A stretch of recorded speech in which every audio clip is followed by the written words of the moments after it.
Os destaques desta edição.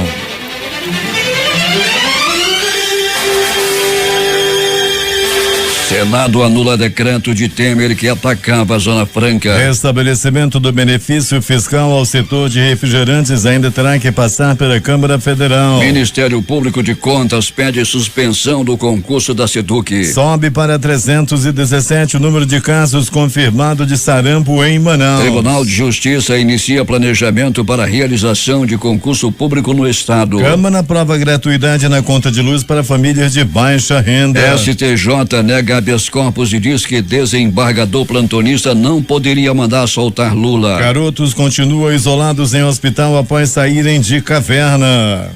Número de mortos após tempestades no Japão vai a 179. Dezenas de pessoas continuam desaparecidas. A apreensão de armas de fogo cresceu 15% em Manaus. Mulher morre esfaqueada em briga no centro da cidade. Homem executado em rua no bairro da Glória. É um Jornal da Manhã que começa agora. 5:49. Se é manchete, você ouve aqui. Jornal da Manhã, Rádio Difusora.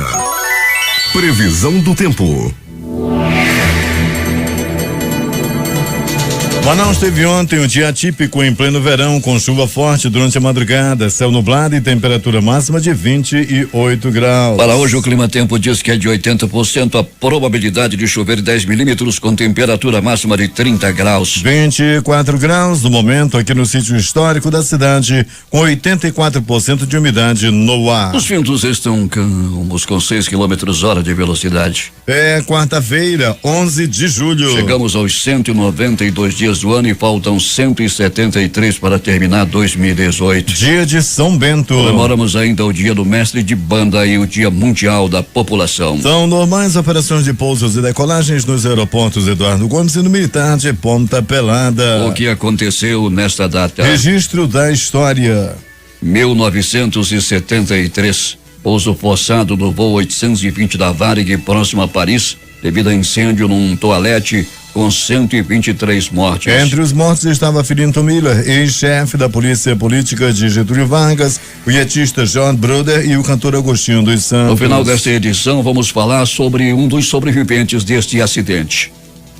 1978, um caminhão cisterna explode num parque de campismo em Los Alfaques, município de Alcanar, na Catalunha espanhola, provocando 217 mortos e cerca de 300 feridos graves. 2006 atentados aos comboios da capital financeira da Índia. Bombaim fizeram cerca de 195 mortos e inúmeros feridos. 5:51 em Manaus. Sejam bem-vindos ao Jornal da Manhã. Bom dia, Eduardo. Bom dia, Paulo. Aqui são as notícias. A partir de sexta-feira, as linhas 111, 125, 541, 407, 623 no trajeto Bairro Centro retornarão na Rua Simão Bolívar, ao lado da Praça da Saudade. Os ônibus que terão o itinerário alterado antes de chegar à Praça da Saudade fazem integração no terminal da Constantino Neri, o T1. Como opção do T1 para o centro da cidade, os usuários poderão embarcar em 27 linhas que totalizam 194 veículos. Para o retorno ao bairro, os usuários poderão embarcar em qualquer linha do centro em uma parada seletiva com destino ao T1 e realizar a integração com sua linha de origem. O Jornal da Manhã traz as primeiras informações desde as ruas da cidade. Alberto Peregrini, bom dia. Bom dia Paulo Guerra, bom dia Eduardo Silva, bom dia ouvinte do Jornal da Manhã. Peregrini, vamos começar falando do transporte coletivo. Como é que está aí? Os rodoviários já tiveram os seus salários regularizados? Muito bem, Paulo, o transporte coletivo dá-se de maneira tranquila nesse momento, sair das garagens nesse momento, ônibus saindo de maneira tranquila, em seu número total para o horário, Paulo, os terminais também com movimentação intensa.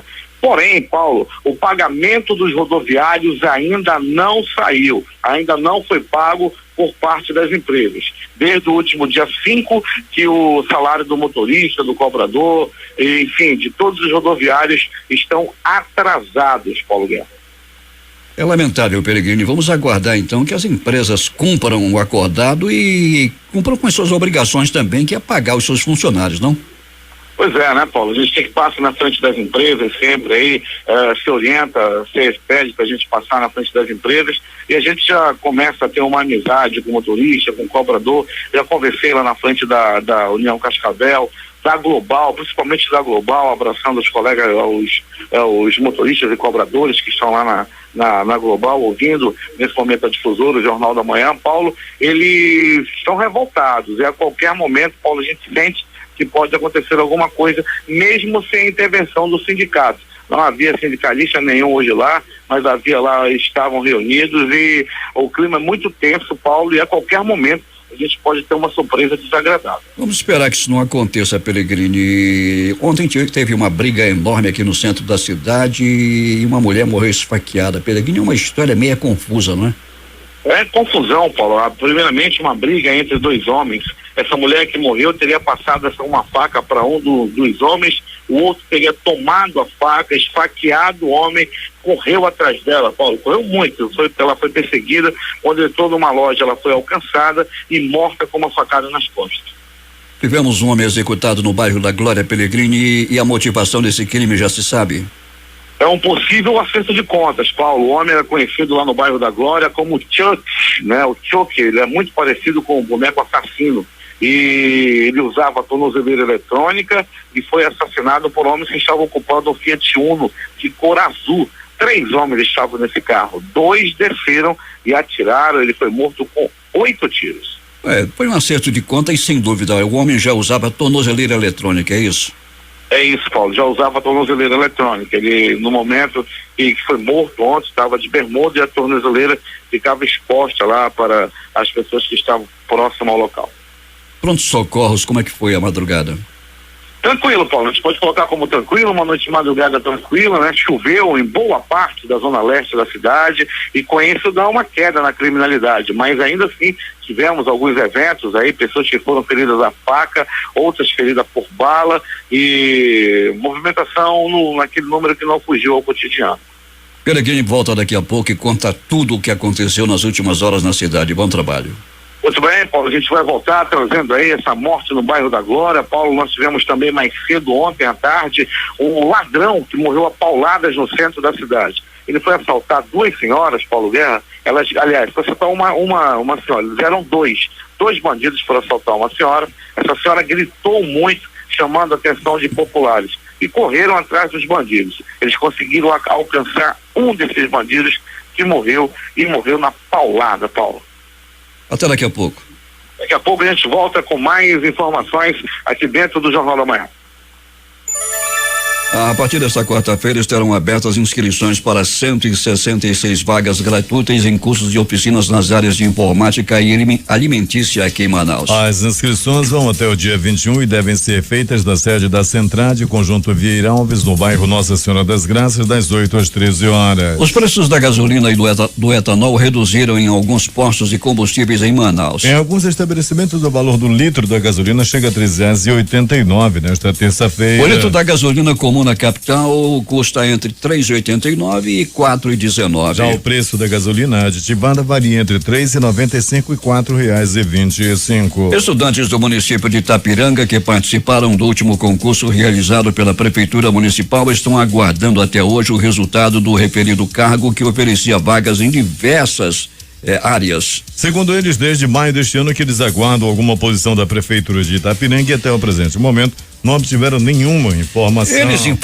formaram uma comissão para tentar um contato direto com os responsáveis pela realização do certame e caso não consigam nenhuma resposta do Poder Público Municipal, deverão recorrer à Justiça para ressarcir seus gastos com inscrição e cursinhos e possivelmente indenização por danos morais. Moradores do bairro da Colônia de Vieira Machado estão pedindo a intervenção da polícia para impedir a destruição de equipamentos construídos pelo Prosamin naquele bairro. Segundo eles, um morador local que seria presidente da associação do bairro disse ter recebido autorização para quebrar alguns equipamentos como mesas de concreto usadas pelas pessoas da terceira idade para jogar dominó e dama bem como os respectivos bancos para construir supostamente um bar. O local está situado na área da antiga Rua 13, onde o governo do estado promoveu a completa revitalização dos espaços, com a recuperação do igarapé e a implantação de um novo viário e a construção de equipamento de lazer para a população local. Eles pedem providências urgentes porque, além da destruição do patrimônio público, há informação de que o cidadão que já teria se apresentado como possível candidato nas próximas eleições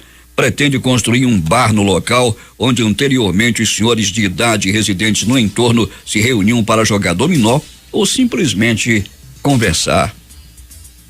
O Jornal da Manhã solicitou de várias prefeituras do interior do Amazonas informações sobre o pagamento dos 50% do 13º salário aos funcionários municipais nesse mês de julho. Muitas delas alegaram que a baixa arrecadação impede o pagamento e que isso só deve ocorrer a partir do mês de novembro. Em Maracapuru, que se prepara para os festejos de seu aniversário, os funcionários municipais receberão antecipação a partir de hoje até sexta-feira, dia 13. A prefeitura tem 3.200 funcionários. Vamos interagir com os ouvintes através do aplicativo Mano.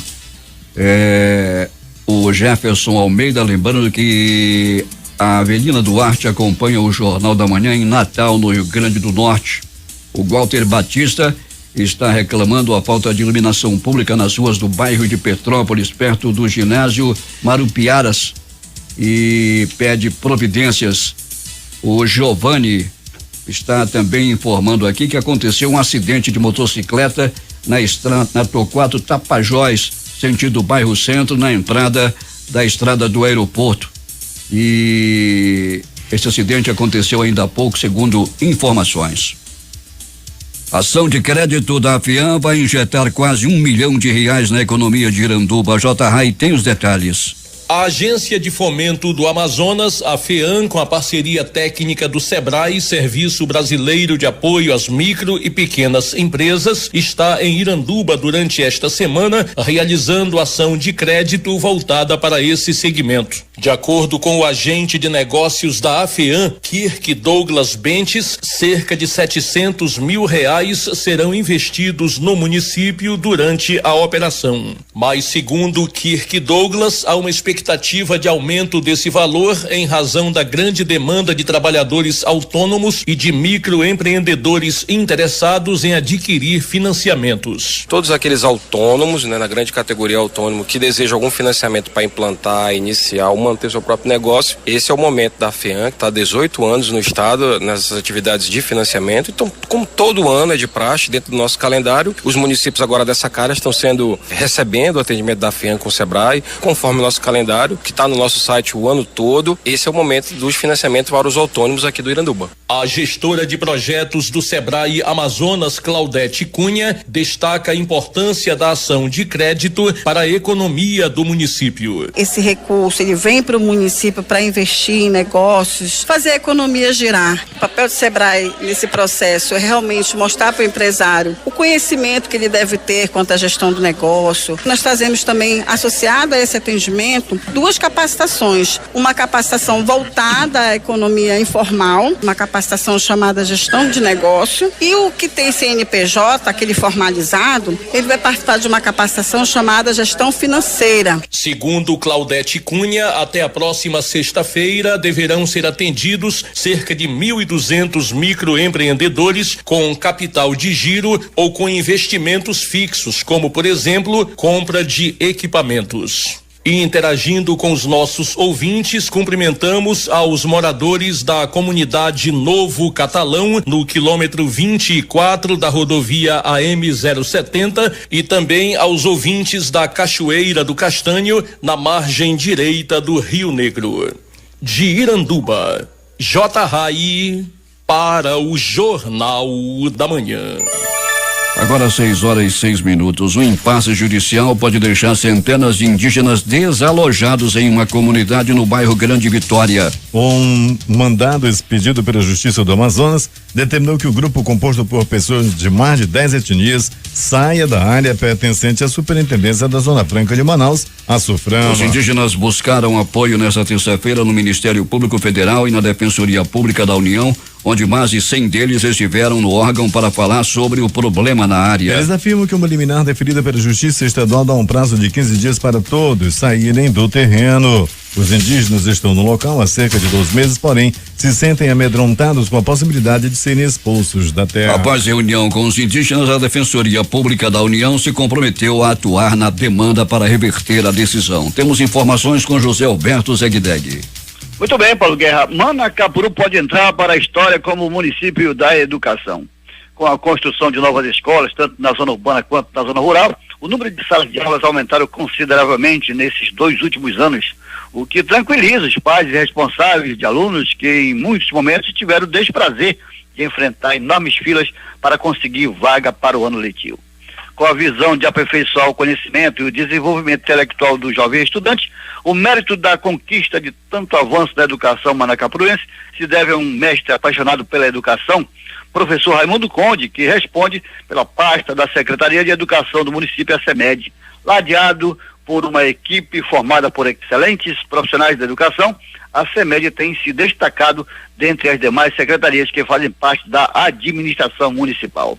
Para o professor Raimundo Conde, a educação é como um cultivo de uma planta, que aos poucos se cuida, tornando possível se reproduzir nas melhores condições para se oferirem bons resultados. Conde disse ainda que com a construção de escolas novas, é possível incentivar o interesse do aluno na proficiência e alcançar elevados índices de aproveitamento escolar e disciplinar dentro das escolas. O secretário aproveitou para anunciar mais um convênio assinado junto ao Ministério da Educação para a construção de mais escolas novas na cidade. O convênio firmado é fruto do trabalho de articulação realizado pela equipe da SEMED e a administração municipal, que não mediram esforços para tornar o município apto a receber novos convênios para investimento na educação. De Manacapuru, Zegdeg para o Jornal da Manhã.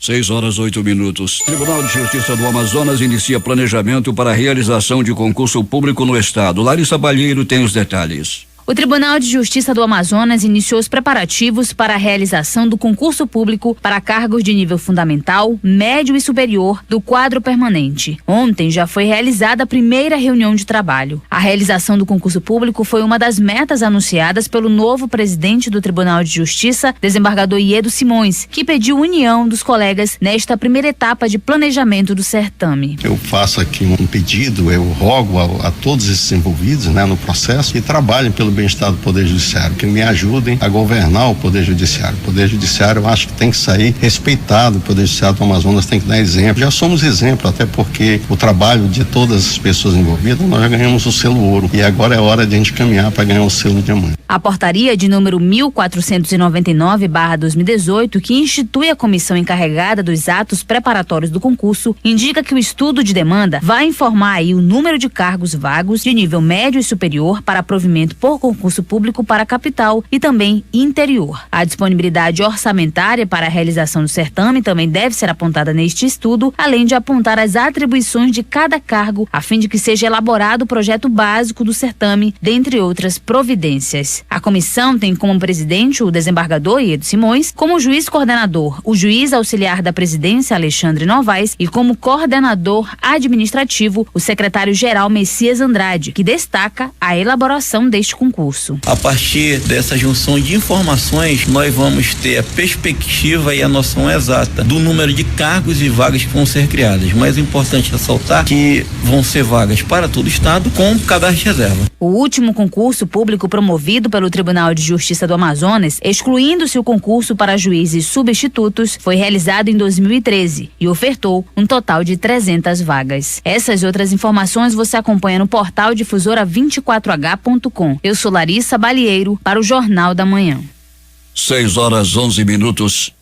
A decisão tomada pela Agência Nacional de Saúde Suplementar, determinando a suspensão da Unimed Manaus e a transferência de clientes beneficiários da cooperativa médica a outro plano de saúde nos próximos 30 dias, foi o tema de discussão da audiência pública com o presidente da cooperativa de saúde, Sérgio Ferreira Filho, para proceder a esclarecimentos sobre esse possível encerramento. A audiência foi na Assembleia Legislativa do Estado na manhã desta terça-feira. Após discussão em plenário, ficou definida a criação de um grupo de trabalho coordenado pela Defensoria Pública e Ministério Público, tendo como braço auxiliar a Assembleia Legislativa. A primeira convocação foi definida para o dia 16, segunda-feira, nas dependências do Ministério Público na Estrada da Ponta Negra, às 10 horas, no auditório Gebes Medeiros. A audiência foi de iniciativa do deputado Sinésio Campos e do presidente da Assembleia Legislativa, deputado Davi Almeida, com apoio dos demais parlamentares. O Tribunal de Contas do Amazonas, TCAM, assina hoje termo de cooperação técnica com os cartórios de protestos que vai deixar gestores públicos do Estado em maus lençóis. É que o termo prevê a negativação de quem não pagar as multas aplicadas pelo colegiado. O acordo de cooperação, que é inédito na região norte, será assinado pela presidente do TCE, Yara Lins dos Santos, e o presidente do Instituto de Estudos de Protesto de Título do Brasil, Seção Amazonas, Clóvis Barbosa de Siqueira. Uma vez negativado pelo TCE, o gestor público, prefeito, secretário, não poderá comprar uma geladeira sequer, porque estará com o nome sujo. Só se limpará se pagar a multa. Tome cuidado. 6:12. O Ministério Público de Contas do Amazonas ingressou nesta terça-feira com representação junto ao Tribunal de Contas do Estado, pedindo a suspensão do concurso público da Secretaria de Estado da Educação, realizado no último domingo. Um grupo de candidatos denunciou à polícia problemas na aplicação do exame. Entre eles, atraso da chegada das provas nos locais do exame, troca de prova entre municípios, transporte irregular de malotes, bem como malotes com lacres devidamente violados. A Secretaria de Estado de Educação e Qualidade do Ensino informa que recebeu a notificação do TCE. A pasta afirma que está à disposição do tribunal e fornecerá todos os documentos solicitados e prestará todas as informações acerca do certame pedidos pelo TCE. Além das supostas irregularidades na aplicação das provas, a Coordenadoria de Pessoal do Ministério Público de Contas do Estado do Amazonas questiona a contratação direta da empresa Instituto Acesso de Ensino, Pesquisa, Avaliação, Seleção e Emprego, responsável pelo certame. A representação, o MPC pede ainda a nulidade do concurso público caso seja comprovada a ocorrência de fraude na realização do certame, a nulidade do contrato firmado entre a SEDUC e o Instituto Acesso, além da notificação do secretário de Estado de Educação, Lourenço dos Santos Pereira Braga, para apresentar no prazo de 5 dias esclarecimentos sobre as denúncias de fraude. 6:14. As unidades de saúde de Manaus, no período de uma semana, notificaram 429 novos casos suspeitos de sarampo. De acordo com o 18º informativo epidemiológico de monitoramento dos casos de sarampo divulgado ontem, Manaus registra um total de 2.660 notificações dessa doença. Deste total, 317 foram confirmados, 118 descartados e 2.225 continuam em investigação, aguardando o resultado laboratorial. O gerente de vigilância epidemiológica da Censa, Jair Pinheiro, explicou que os dados do informativo mostram que é preciso continuar reforçando as ações de prevenção ao sarampo com a oferta de vacinação disponível em 183 salas da vacina para pessoas na faixa etária de 6 meses a 49 anos. A transmissão ainda está muito intensa, então a gente está com uma média de pelo menos 400 casos ou mais sendo notificados por semana, e hoje a gente tem uma característica de que a faixa etária mais afetada dos últimos casos já são os de 15 a 29 anos e pessoas já de 30 a 49 anos. Então isso mostra que as pessoas nessa faixa etária estão muito suscetíveis à doença, então precisam buscar uma sala de vacina com o seu cartão de vacina. Para quem tem cartão, para quem não tem cartão, procura a si mesmo, conversa com a equipe para avaliar se ele necessita fazer 1 ou 2 doses da vacina contra o sarampo. As pessoas até 29 anos de idade, de 6 até 29 anos de idade, que não tenham tido uma comprovação vacinal na infância, elas têm que ter 2 doses da vacina. Então, se ela comparecer hoje lá com entre 6 e 29 anos e não tem comprovação nenhuma, a gente faz uma dose e com 30 dias depois ela retorna na unidade para fazer a segunda dose. Se ela tiver entre 30 e 49 anos de idade, sem nenhuma comprovação vacinal, a gente faz apenas uma dose da vacina.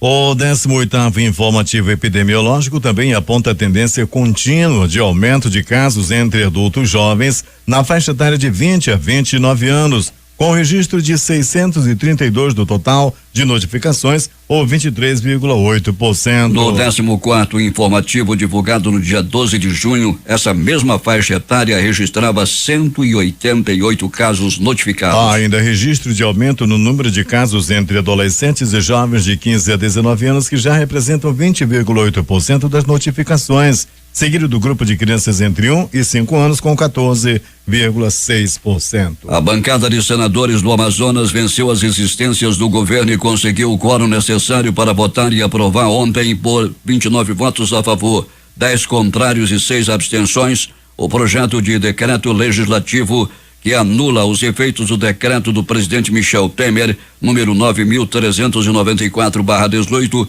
o que reduziu de 20% para 4% os incentivos do Imposto sobre Produtos Industrializados IPI das indústrias de concentrados de refrigerantes do Polo Industrial de Manaus. Caso seja mantido o decreto presidencial em vigor desde 30 de maio deste ano, em que reduz os incentivos fiscais do Polo de Concentrados, cerca de 14 mil empregos diretos e indiretos no Amazonas e em torno de 100 mil em todo o país serão extintos. E toda a indústria de refrigerantes, que inclui as multinacionais Coca-Cola e Ambev, deixariam a Zona Franca de Manaus. Agora a matéria segue para a Câmara dos Deputados, onde vai tramitar em caráter terminativo, passando pela Comissão de Constituição e Justiça e pelo plenário. Caso seja aprovado, o projeto será promulgado pelo presidente do Congresso Nacional. Após a votação, Omar Aziz agradeceu aos senadores dos outros estados que compreenderam a causa do Amazonas e ajudaram a região a manter a floresta em pé através do modelo Zona Franca. Ele fez questão de frisar que essa vitória não é só do ponto de vista financeiro, mas do ponto de vista de credibilidade,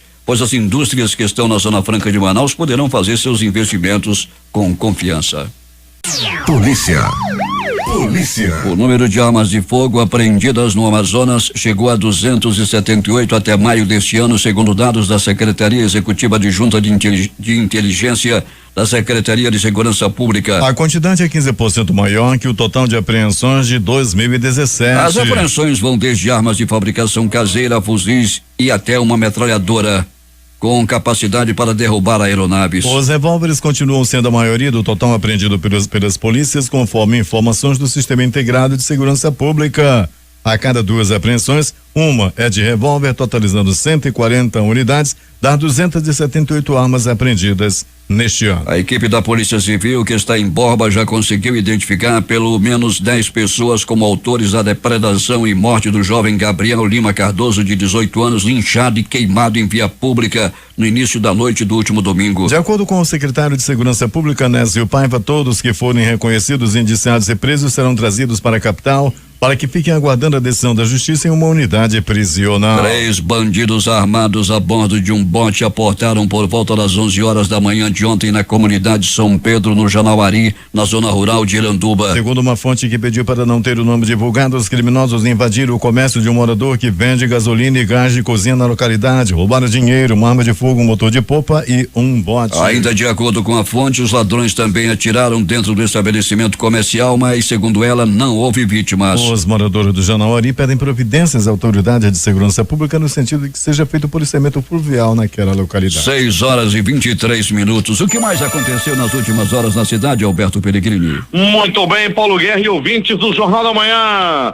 Paulo Guerra, os policiais da CEAOP, ao comando do Coronel Klinger Paiva, apreenderam muita droga, muita arma no bairro Nova Floresta no dia de ontem. Foram presos 2 homens e um menor de idade, além de muita droga apreendida. Paulo Guerra, era cocaína, maconha, pasta base, além de arma e muita munição. Foi uma grande ação aí dos policiais da CEAOP ao comando do Coronel Klinger Paiva.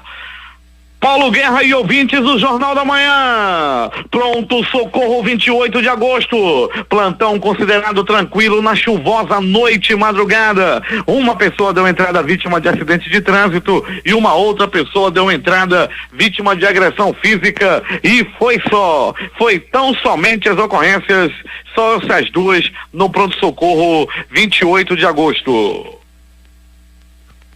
No pronto socorro João Lúcio, no gigante da zona leste da cidade, uma pessoa deu entrada vítima de agressão física, apanhou as chicotadas, um homem apanhou a golpe de alambadas de fio elétrico. As primeiras informações dão conta de que ele apanhou do próprio sogro, tava fazendo graça com a mulher do homem lá e tal, tava ameaçando, tava dizendo que ia bater. O velho chegou lá com um chicote e deu-lhe várias lambadas nas costas do genro. Tem gente aí que gosta de fazer graça e tal.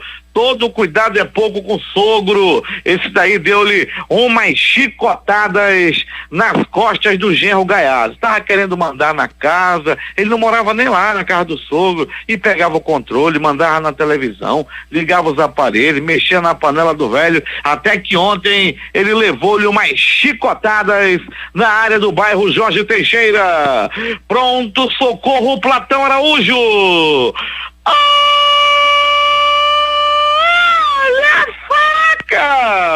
Olha a faca, olha a faca, olha a faca, olha a morte! Deu entrada no pronto-socorro Platão Araújo, um homem conhecido apenas como Chico. O Chico levou-lhe uma facada na barriga. As primeiras informações dão conta de que ele levou uma facada no homem conhecido como Ciranda. O Ciranda seria morador da cidade de Manacapuru, aí na terra do meu amigo gringo, do Cristiano, do Beto D'Angelo. Ele é daí de Manacapuru e veio aqui em Manaus e deu-lhe uma facada na região da barriga, do abdômen do homem que ele estava brigando, que está entre a vida e a morte no pronto-socorro Platão Araújo. Ainda do Platão Araújo, um homem deu entrada à vítima de agressão física. Ele apanhou a murros, chutes, socos, pontapés. Ele tem a cabeça branca, mas não vai cair nessa onda não. Namorador,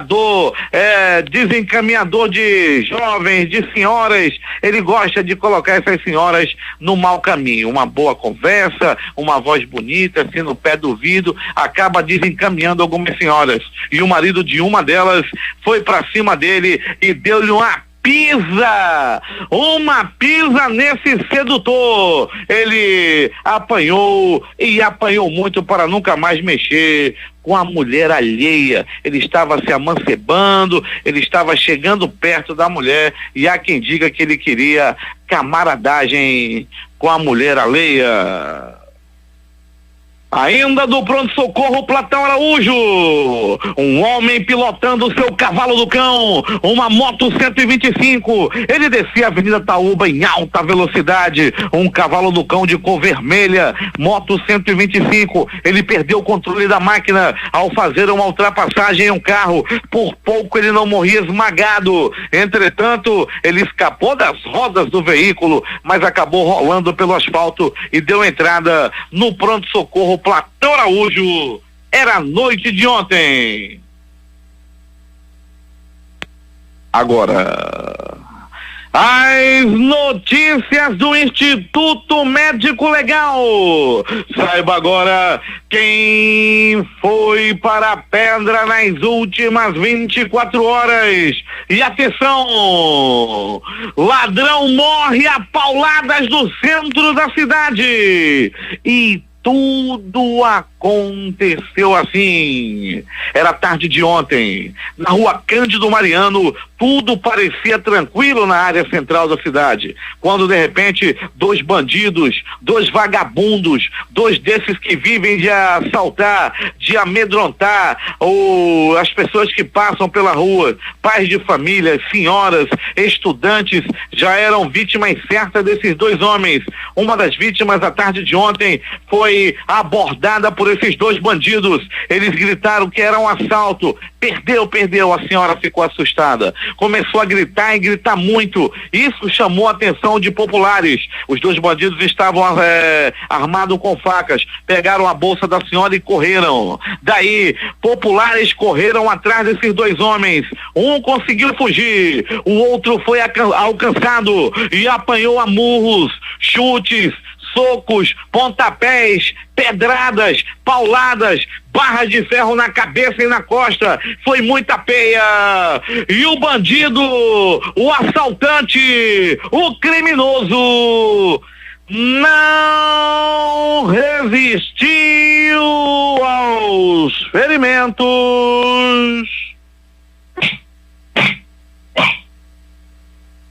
e morreu. Ele partiu dessa para pior. O passaporte dele foi carimbado, quero dizer, e ele caminha neste momento numa viagem sem volta desta para pior. Um conseguiu fugir, o outro a população pegou, deu-lhe uma pisa, ele não aguentou e não resistiu aos ferimentos. Confusão, perseguição e morte no centro da cidade. Outra morte no centro no dia de ontem. 2 homens estavam brigando. Uma mulher de 22 anos foi intervir na briga. As informações dão conta que ela passou uma faca para uma das pessoas que estavam brigando. Daí, o homem que estava brigando com o outro conseguiu tomar a faca, acertou o homem que estava brigando com ele. Daí começou a correr atrás dessa mulher que passou a faca para o seu oponente. Ele correndo, ela correndo na frente e a morte atrás. Ela correndo na frente, ela não queria morrer. Ela não queria morrer. E ele correndo atrás. A morte correu mais. A morte foi mais rápida e o homem alcançou a mulher que entrou numa loja a fim de se proteger. Ele entrou também atrás dela na loja e a matou com uma violenta facada nas costas. O crime aconteceu no centro da cidade. 2 mortes no centro somente no dia de ontem. Como se não bastasse os assaltos que tem nas paradas de ônibus todo dia, como se não bastasse os assaltos aí na porta das lojas, ainda ontem 2 mortes na área central da cidade. As 2 durante a luz do dia. Era dia quando morreram essas 2 pessoas no perigosíssimo centro da cidade. Morte no bairro da Glória. Era a noite de ontem, tudo parecia tranquilo no bairro da Glória, quando de repente começou a circular nas ruas do bairro um Fiat Uno de cor azul e de vidro preto. Esse carro rondava a área devagarinho, estava procurando por um homem conhecido como Chokin, até que em um determinado momento, por volta de 21 horas, o Chokin foi localizado pelos ocupantes desse carro. 3 dos homens que estavam dentro do veículo, 2 desceram e atiraram para matar esse homem que era conhecido como Chokin. O Chokin estava usando tornozeleira eletrônica quando foi abordado e assassinado com 1, 2, 3, 6 balaços pelo corpo. Muitos aí no bairro da Glória ainda não sabem. Sabe o Chokin? O Chokin morreu assassinado à noite de ontem, mais precisamente na rua 1º de Julho. O Instituto Médico Legal realizou nas últimas 24 horas 62 exames de corpo de delito. Agora, Paulo Guerra e ouvintes do Jornal da Manhã, nós alertamos novamente. Mais uma pessoa deu entrada no pronto-socorro entre a vida e a morte. Um homem de 66 anos de idade, após usar o spray da saliência. O spray da saliência, aquele que serve para estimular sexualmente os homens, aquele Detefon que causa alucinações e também ajuda no desempenho sexuais dos velhinhos. O homem era para dar 2 borrifadas. Animado com uma menina nova que ele arrumou, ele deu 6 borrifadas. 6 borrifadas com spray da saliência e deu entrada agora há pouco entre a vida e a morte. Você que usa o spray da saliência, todo cuidado é pouco. É contigo, Paulo Guerra. Esportes.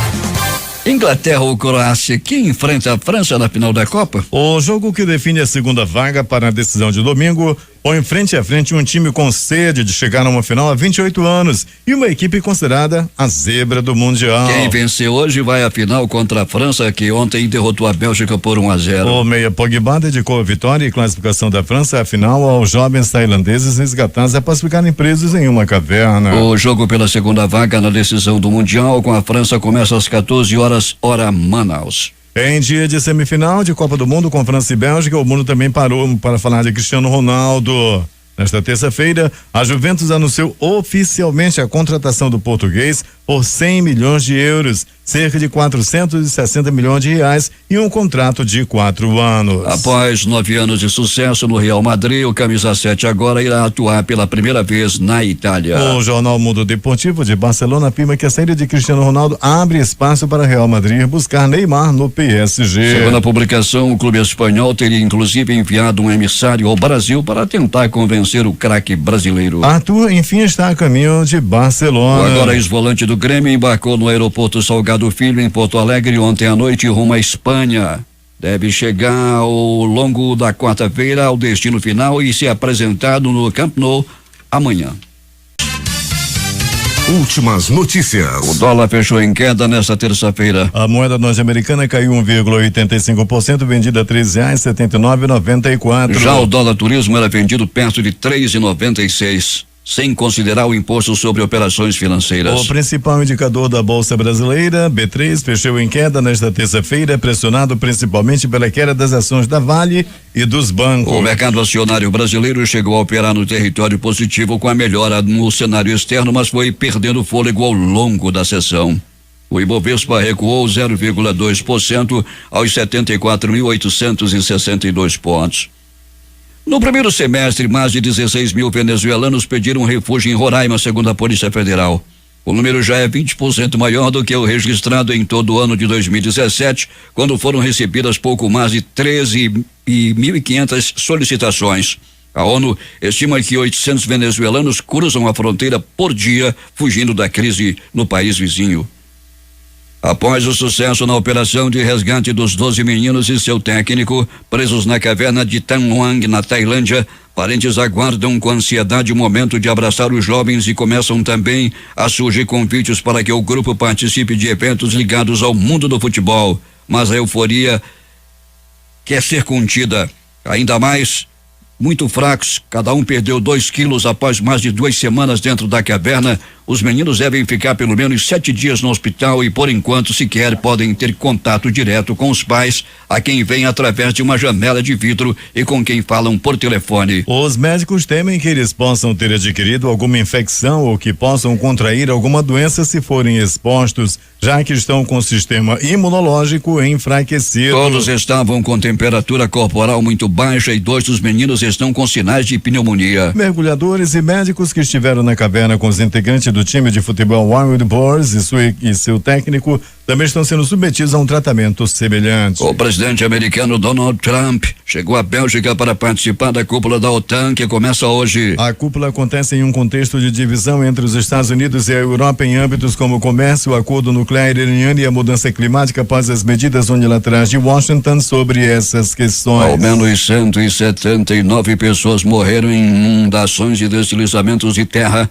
provocados por chuvas torrenciais na região oeste do Japão, e as equipes de emergência lutam para encontrar sobreviventes entre os escombros, uma possibilidade cada vez mais remota. O porta-voz do governo, Yoshihide Suga, confirmou as 179 mortes e advertiu que há várias pessoas desaparecidas na maior tragédia provocada por um fenômeno meteorológico no Japão desde 1982. O primeiro-ministro japonês Shinzo Abe, que cancelou uma viagem a vários países da Europa e Oriente Médio, visitou nesta quarta-feira as regiões afetadas.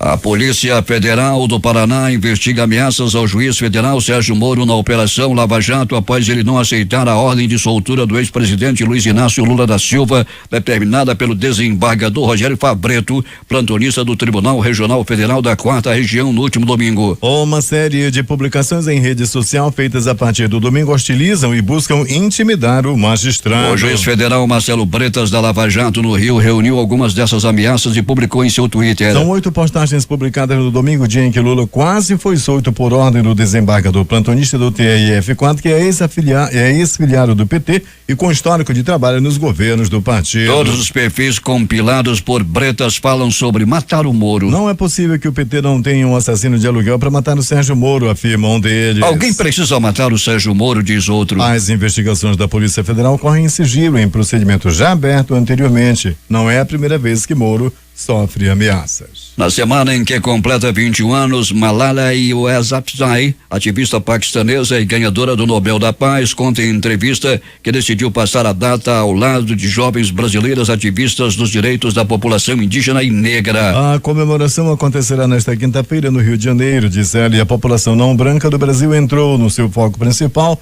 por ser justamente a que mais sofre com a falta de acesso à educação. Vemos que só 30% das crianças afro-brasileiras terminam a escola. As comunidades indígenas representam 0,5% da população, mas representam 30% dos que estão fora da escola ou são analfabetos. Então existe necessidade de apoio. E o meu objetivo é sempre alcançar as áreas onde o apoio é mais necessário, afirma ela, durante uma conversa de 15 minutos no pátio de um hotel no Centro Histórico de Salvador, depois de um almoço regado a Guaraná e de ouvir a música Parabéns a Você do Batuque do Olodum. Nesta terça-feira, ela anunciou que vai investir $700 mil no trabalho realizado por 3 ativistas brasileiras na Bahia, Pernambuco e São Paulo. Mas afirmou que ajudar na inclusão das 1,5 milhão de meninas do Brasil que atualmente estão fora da escola é só um passo em seu objetivo final. Fazer isso com todas as 130 milhões de meninas nessa situação em todo o mundo. 6:46. O presidente da Câmara dos Deputados, Rodrigo Maia, anunciou no fim da noite de ontem que o projeto com regras sobre a privatização da Eletrobras não será mais votado neste ano. A Amazonas Energia está na lista das privatizações. A presidente do Superior Tribunal de Justiça, Laurita Vaz, rejeitou ontem um pedido para conceder liberdade ao ex-presidente Luiz Inácio Lula da Silva. Na mesma decisão, a ministra criticou o desembargador Rogério Fabretto do Tribunal Regional Federal da 4ª Região. Ainda caberá à presidente do STJ analisar um pedido da Procuradoria-Geral da República para que o tribunal decida sobre de quem é a competência para analisar os pedidos de liberdade de Lula. Na decisão, o presidente do STJ avaliou como inusitada e teratológica a decisão de Fabretto, acrescentando que mostra um flagrante desrespeito às decisões tomadas pela 8ª turma do TRF4. Para Laurita Vaz, o desembargador, na condição de plantonista, não poderia ter avaliado se há ou não plausibilidade. Ou seja, se a argumentação é convincente. Ainda na decisão, Laurita Vaz fez menções a Sérgio Moro, responsável pelos processos da Lava Jato em primeira instância. Para a presidente do STJ, Moro agiu corretamente ao consultar o presidente do TRF4, Thompson Flores, antes de autorizar a soltura de Lula. O Senado aprovou ontem à noite um projeto que define as regras para a proteção de dados pessoais, chamado pelos parlamentares de Marco Legal de Proteção, Uso e Tratamento de Informações. A proposta já foi aprovada pela Câmara e, como o conteúdo do projeto não foi modificado pelos senadores, segue para a sanção do presidente Michel Temer. São considerados dados pessoais, por exemplo, nome, endereço, e-mail, idade, estado civil e situação patrimonial. O projeto determina que o uso dos dados exige consentimento do titular, que deve ter acesso às informações mantidas por uma empresa. A Câmara dos Deputados aprovou na noite de ontem a isenção do pagamento da conta de luz para famílias de baixa renda. Segundo o Ministério de Minas e Energia, 8,9 milhões de famílias devem ser beneficiadas. A medida foi aprovada durante a votação do projeto que viabiliza a privatização de 6 distribuidoras de energia controladas pela Eletrobras. O texto base da proposta já havia sido aprovado na semana passada, mas os deputados ainda precisavam analisar os destaques, as possíveis mudanças ao texto original para concluir a votação. Durante a análise dos destaques, os deputados modificaram as regras da chamada tarifa social. Pela proposta, serão beneficiadas com isenção do pagamento da conta de luz as famílias com renda mensal menor ou igual a meio salário mínimo e que consumirem até 70 quilowatts mês. Pouso forçado do voo 820 da Varig, próximo a Paris, devido a incêndio num toalete com 123 mortes, foi assunto de hoje no início desta edição. E dissemos que iríamos falar sobre um sobrevivente. É o carioca Ricardo Trajano, à época estudante de engenharia civil de 20 anos, que guardou 2 anos de bolsa de estágio para realizar um sonho: conhecer Londres. Fã de Led Zeppelin e de Who, o jovem curtiria uns dias na metrópole onde as bandas favoritas ganharam o mundo. Mas na tarde de 11 de julho de 1973, faltava só o voo Varig 820 fazer escala em Paris e pronto. Ricardo desembarcaria na capital britânica. Veio o susto. 5 minutos antes de o avião pousar no aeroporto de Orly, fumaça. Um incêndio obrigou o piloto do Boeing 707 da Varig a aterrissar de barriga em uma plantação de cebolas. Os gases tóxicos e o fogo mataram 123 pessoas. 11 sobreviveram, 10 deles tripulantes. Os passageiros do voo 820, só Ricardo sobreviveu. Hoje, exatos 45 anos depois do desastre, Ricardo mora em Belo Horizonte e garante: não tem medo nenhum de voar. Nunca tive problemas com isso. Até hoje viaja ao Rio e prefere pegar o avião a encarar uma estrada. A história da aviação relembra o voo Varig 820 como um dos mais trágicos. Difícil imaginar um Boeing 707 moderno para a época sofrer um acidente tão perto do aeroporto de destino. O relatório final divulgado pelo governo da França em 1976 até aponta a falha elétrica como possível causa do acidente. Ainda assim, a principal hipótese indicada pelos mesmos investigadores fala em uma bituca de cigarro jogada na lixeira do toalete traseiro. Ricardo estava nas poltronas traseiras do Boeing 707 perto do foco do incêndio e foi um dos primeiros a perceber que algo estava errado. Ricardo conta que percebeu a gravidade da situação ao notar que os comissários desmaiavam. Quase todos os ocupantes do avião perderam os sentidos com a fumaça tóxica. A perícia indica que o fogo só queimou as vítimas já no solo, quando muitas delas estavam mortas, asfixiadas. Depois de 30 horas em coma, o jovem sobrevivente conseguiu escrever os dados pessoais em uma folha de papel para desfazer a confusão. Ele ainda passaria 52 dias em um hospital em Paris e mais um mês internado no Rio de Janeiro. Para ele, o bom condicionamento físico do então estudante de 20 anos o ajudou. Muito elogiado por conseguir pousar o avião em uma plantação de cebolas e assim evitar bater a aeronave em casas, o Gilberto Araújo da Silva voltou ao Brasil como herói. Mesmo sem conseguir salvar as vítimas do incêndio, ele impediu que houvesse mortes em terra. Recuperado, Gilberto retomou a carreira de piloto na Varig, mas quis o destino que ele acabasse envolvido em outro acidente, um dos mais misteriosos da aviação, o voo 967, desaparecido no Pacífico após decolar de Los Angeles rumo a Tóquio em 1979. A aeronave nunca foi encontrada. E nesse acidente de Orly, entre os mortos estavam Filinto Miller, ex-chefe da Polícia Política de Getúlio Vargas, e o cantor brasileiro Agostinho dos Santos. 6h52 em Manaus.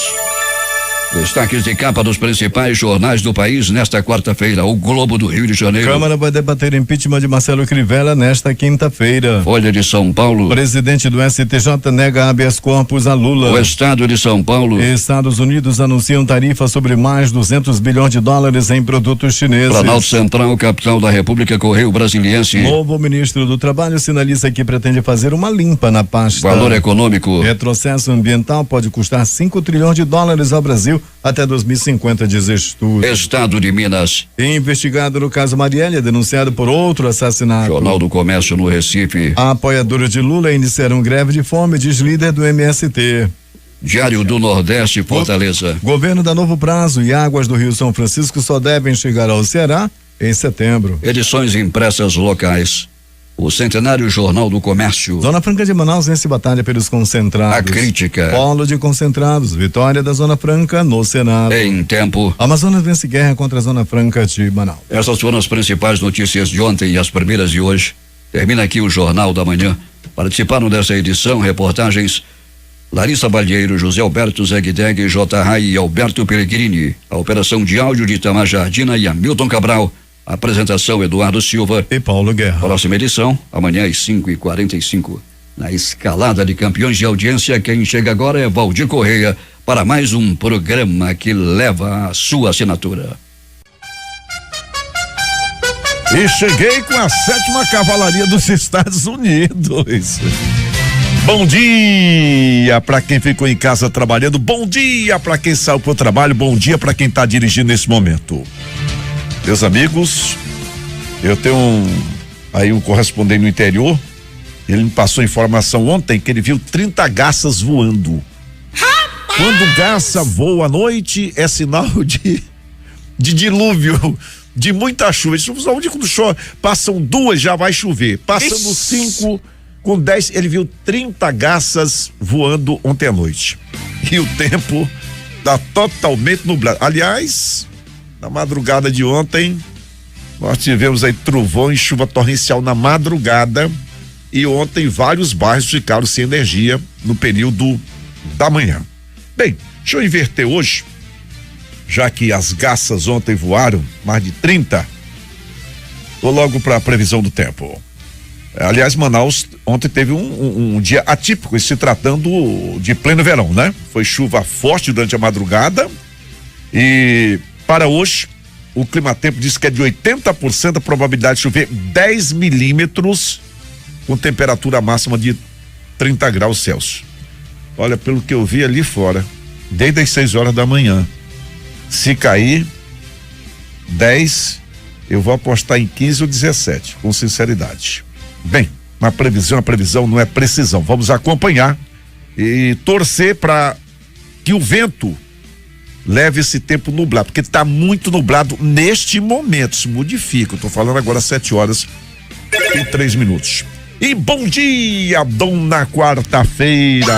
Como vai? Tudo bem? Quarta-feira, 11 de julho de 2018. Se a nossa velha e tradicional matemática não falhou, então chegamos aos 192 dias do ano e para terminar 2018 faltam 173. Hoje é o dia de São Bento. Maestro, São Bento era gente boa? Comemoramos ainda o dia do mestre de banda e o dia mundial da população.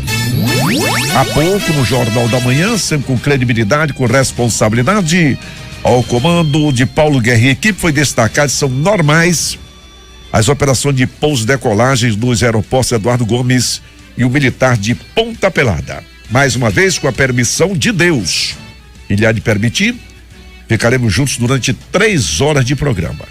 O que for surgindo a cada segundo, a velocidade impressionante das informações e a tecnologia. O que for surgindo, nós vamos informando imediatamente. Pode ser local, nacional ou internacional. E o tempo está passando rápido nesta quarta-feira. Já são 7 horas e 4 minutos. O assunto que preocupa e preocupa muito: Manaus tem já 317 casos de sarampo, minha gente. Ah, meu Deus. É aquela história do diesel, alguém teria que pagar. E vai pagar quem usa gasolina no veículo. A gasolina terá reajuste de 0,59% das refinarias a partir de hoje. Já é o TCD daquela brincadeira, hein? Resolver do diesel, e quem usa gasolina no veículo vai pagar o pato. Aliás, gasolina tá mais caro do que perfume francês. São 7 horas e 5 minutos. O Ministério Público de Contas pede suspensão de concurso, gente. A coordenadoria de pessoal do Ministério Público de Contas do Amazonas ingressou com uma representação junto ao Tribunal de Contas do Estado, que é o TCE, pedindo o quê? Pedindo a suspensão do concurso público da Secretaria de Estado de Educação, SEDUC, que foi realizado no último domingo. É uma matéria que merece observação e eu já estou separando para reforço daqui a pouquinho. Bem, e o assunto de segurança que preocupa o Brasil inteiro, mas nós temos que tratar da nossa cidade, nós vivemos aqui, né? Os assaltos nas paradas de ônibus coletivos é uma coisa impressionante. Os coletivos assaltados do ano para cá, de 2017 para cá, aumentou 100%. E agora as pessoas, quando pegam o ladrão, ele é lixado até a morte. E vem acontecendo. Suspeito de realizar arrastões pelas ruas do centro, tem sido uma constante. O homem ainda não identificado, ele foi lixado pela população, né? Foi lixado e, claro, não resistiu aos ferimentos e morreu. Aliás, esses pontos de parada de ônibus, queria pedir à Secretaria de Segurança, pelo amor de Deus, não é possível. Todos os dias, repito, que eu chego aqui na emissora, tem gente aqui embaixo me aguardando. Seu Valdir, quando é que vão resolver? Parada do Dom Bosco, do Colégio Militar, Getúlio Vargas, São os mesmos ladrões todos os dias. E eu disse ontem que isso virou uma atração turística. Você quer ver assalto, vai ali. Virou. E é mesmo todos os dias. Não é possível, gente. Aí, não, mas a viatura chega, não encontra ninguém. Quando a viatura vem, tem alguém espiando e dá dica pra quadrilha. Cadê o serviço de inteligência? Então vai a paisana. A viatura vem, o cara de longe pro celular se manda que tá chegando o pessoal. Bem, a comissão encarregada dos atos administrativos preparatórios para concurso público destinado ao provimento de cargos de nível fundamental, médio e superior do quadro permanente do Tribunal de Justiça do Amazonas realizou ontem a primeira reunião de trabalho instituída por meio de portaria publicada no Diário da Justiça, Diário Eletrônico, no último dia 5. A comissão vai conduzir os estudos que embasarão, por exemplo, a fixação do número de vagas a serem abertas no certame. Difusora.